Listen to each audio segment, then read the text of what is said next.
सास बहू का लिव इन रिलेशन। नेहा खुले विचारों वाली लड़की थी। अरे नेहा, क्या दिन में सोती है? ससुराल में ऐसा नहीं चलेगा। वहां तो काम करना पड़ेगा, काम।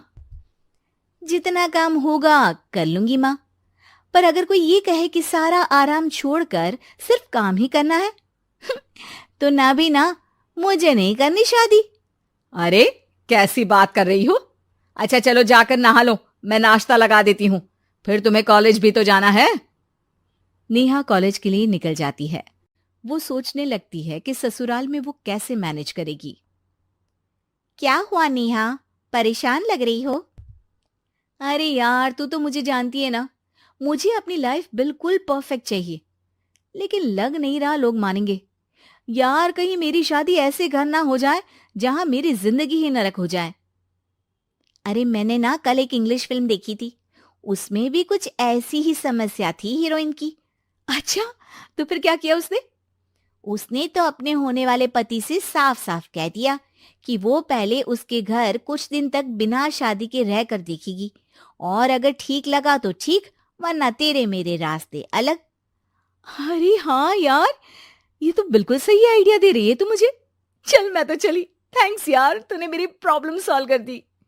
ये बोलकर नेहा खुशी खुशी वहां से निकल जाती है, लेकिन पीछे से उसकी सहेली कहती है, अरे नेहा, नहीं नहीं, कुछ नहीं सुनना मुझे।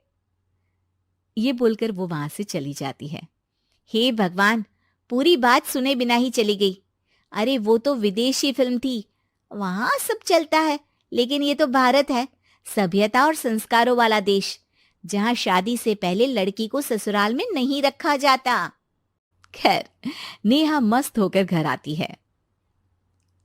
नेहा, कल तुझे लड़के वाले देखने आने वाले हैं, और हाँ, इस बार कोई बहाना नहीं चलेगा।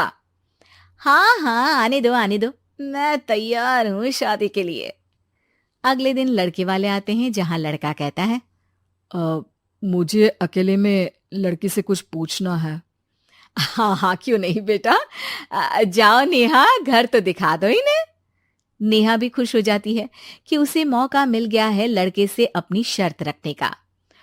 देखो, मुझे ना शादी से बहुत डर लगता है। पता नहीं कैसी लड़की आए, तालमेल बना पाए कि नहीं मेरे परिवार से। मैंने कई घरों में रोज का क्लेश होते देखा है। तुमने तो मेरे दिल की बात कर दी। मैं भी यही सोच रही थी कि भाई सास तो अच्छी होनी चाहिए, पति सपोर्ट करे ना करे, रहना तो पूरे दिन सास के साथ है। लेकिन मेरे पास ना इसके लिए एक बहुत अच्छा आइडिया है। अच्छा, कैसा आइडिया? क्यों ना शादी के पहले मैं कुछ दिनों तक तुम्हारे घर आकर रह लूं, तुम लोग मुझे समझ लेना, मैं तुम लोगों को समझ लूंगी। ठीक लगा तो शादी, वरना टाटा बाय बाय। क्यों? लड़के को नेहा की बात में दम लगता है। वो घर के सभी लोगों के सामने नेहा की बात रखता है। अरे पागल हो गई है क्या? ये कैसी शर्त है? अरे शादी से पहले मैं क्यों तुझे किसी और के घर भेजूंगी रहने? अरे लड़की के ख्याल तो 20 साल आगे के हैं, इतनी भी खुले विचारों वाली लड़की नहीं चाहिए हमें।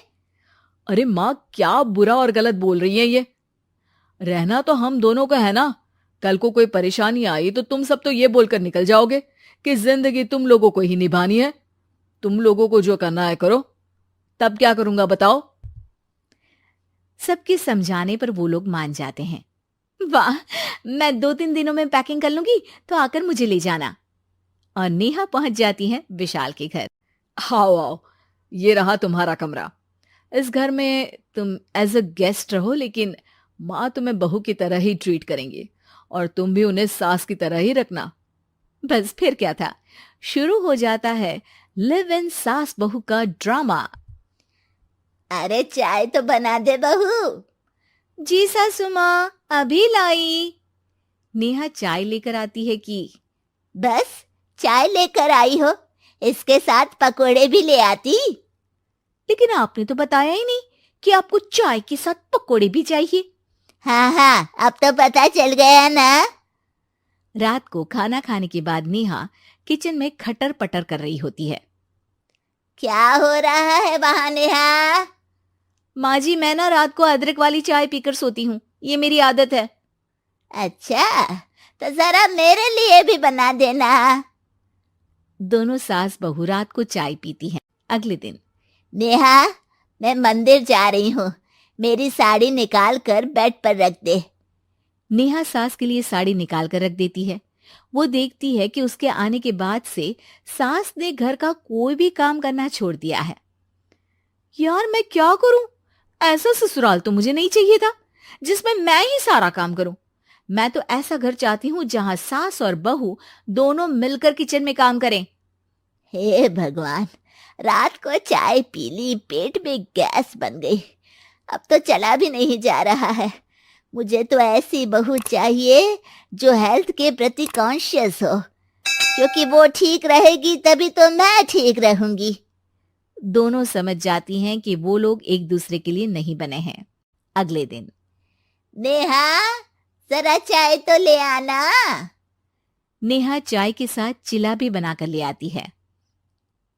सास खा पीकर सो जाती है। अगली सुबह, तेरी बुआ सास आ रही है, उसे मैंने तेरे बारे में बताया है। तभी वहां गंवार से एक महिला आ जाती है। चलो यहां से निकलो, कुछ नहीं है खाने के लिए, जाओ। ए नेहा, तमीज से बात करो, ये मेरी ननद यानी आशीष की बुआ है। हाय रे दैया, इतनी आकड़ वाली लड़की! अरे यही है ना जो शादी से पहले ही आकर बस गई है यहाँ पर। बस नहीं गई हूं, बसना है या नहीं ये डिसाइड करने आई थी, लेकिन इन लोगों के रिश्तेदार इतने गंवार हैं तो मैं तो ना कर रही इस घर में शादी। अरे भाभी, और क्या कमी थी हमारे आशीष में जो आपने ऐसी लड़की की शर्तों को मान लिया? अरे वो तो आशीष के कहने पर मैं झुक गई, वरना ऐसी लड़की को तो मैं घर में घुसने भी ना दूं। ए हेलो, ऐसी लड़की कैसी लड़की? हाँ, बिना समझे बुझे शादी कर लूं? अब तो समझ गई ना कि हम लोग गांव के हैं। भाभी को खाट पर सोना और रिश्तेदारों का गांव से आना जाना तो लगा ही रहना है इस घर में। हाँ हाँ, मैं तो किसी मॉडर्न घर में शादी करूंगी। ये बोलकर नेहा वहां से चली जाती है। अपने घर में आकर नेहा कहती है, ना मां ना, लिव इन में रहकर देख लिया, ये गांव के लोगों का कोई भरोसा नहीं है। खैर, नेहा की शादी एक मॉडर्न घर में हो जाती है, जहां सास कहती हैं, हे नेहा, मैं टेनिस खेलने जा रही हूं, आओ तो जूस बनाकर रखना, और हाँ, वॉलनट्स और ओट्स भी बना लेना। जी माँ। माँ मॉम बोलो डार्लिंग, माँ इज ओल्ड फैशन। बेचारी नेहा सर पर हाथ रख लेती है। हे भगवान, ये सास तो सास ही होती है, गांव की हो या शहर की। सुगंधा और उसकी सास कांता के बीच एक अजीब सी जंग रहती थी। ये जंग थी किचन में कौन ज्यादा अच्छा काम करेगा और घर के सदस्यों के दिल जीतेगा। और उनकी इस जंग में हमेशा कुर्बान होते थे उनके दोनों पति। कैसे? आइए देखते हैं इस किचन पॉलिटिक्स की कहानी में। एक दिन किचन में, माँ जी, आज मैं बना रही हूँ मेथी की सब्जी। इस खाने से घर वालों के पेट की सारी समस्या खत्म हो जाएगी। और मैं बना रही हूँ तड़के वाली छाछ, जिसे पीते ही गैस की समस्या कभी नहीं होगी। दोनों अपने अपने खाने को लेकर टेबल पर पहुंच जाती हैं। तभी सुगंधा के ससुर उसकी बनाई सब्जी की तारीफ कर देते हैं। अरे वाह, मेथी की सब्जी भी बनी है, बड़ी ही स्वादिष्ट है, वाह बहू वाह। अरे बहू, लेकिन इसमें इतनी सारी मेथी बर्बाद करने की क्या जरूरत थी? देखिए माँ जी, ये तो वो मेथी है जो आप रात में भिगोकर सुबह उसका पानी पीती हैं, और जो मेथी फेंक देती हैं उसी से मैंने ये सब्जी बनाई है। अरे वाह बहू, तुमने तो बड़ा ही समझदारी का काम किया। बस अब क्या था, कांता जी का तो मानो ये सुनकर खून ही सूख गया। वो फैसला कर लेती है कि किसी भी तरह वो अपने खाने की तारीफ लेकर ही रहेगी और सुगंधा को किचन में उसकी कमियां गिनाएगी।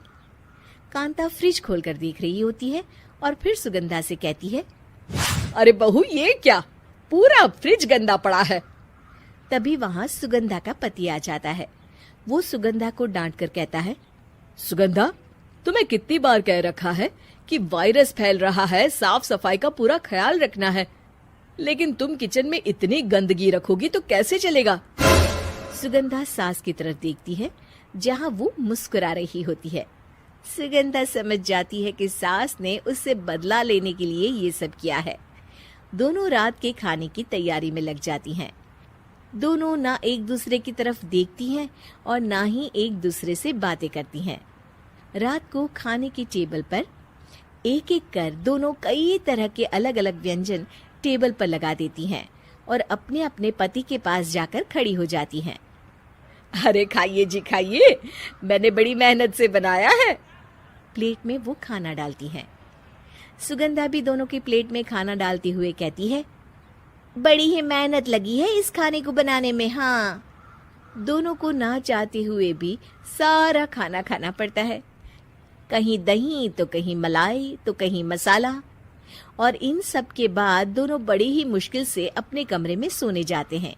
लेकिन अगली सुबह सुगंधा का पति चिल्ला रहा होता है, हाय रे, हाय मेरा तो पेट खराब हो गया, हाय माँ बहुत दर्द हो रहा है। तो वहीं कांता के कमरे से भी कुछ ऐसी ही आवाज आने लगती है।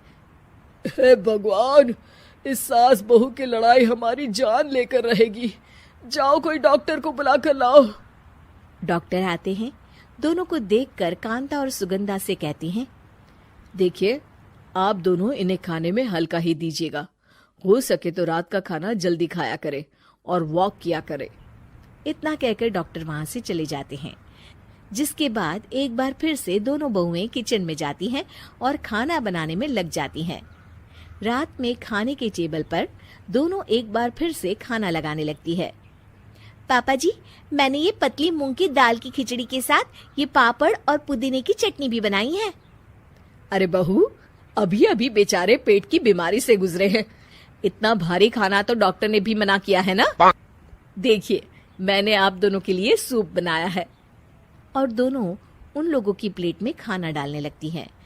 तभी दोनों एक साथ बोल पड़ते हैं, बस करो, हमें माफ करो, हमें नहीं खाना इस घर में ना खिचड़ी और ना ही सूप। हम इंसान हैं, एक वक्त में एक ही खाना खा सकते हैं। बस करो, हमें माफ करो, हमें नहीं खाना इस घर में ना खिचड़ी और ना ही सूप। हम इंसान हैं, एक वक्त में एक ही खाना खा सकते हैं। इतना कहकर वो दोनों वहां से चले जाते हैं। कहानी का अंत। आप लोग उम्मीद कर रहे होंगे कि अंत में सब ठीक हो जाएगा। नहीं जनाब, अगर सास बहू के बीच सब ठीक हो जाए तो आप ये सीरीज देखे ही क्यों? तो मजा लीजिए इस चैनल में सास बहू से जुड़ी कहानियों का, क्योंकि ये ऐसा रिश्ता है जिसकी मिठास उसकी खटास में हमेशा ज्यादा ही रहती है।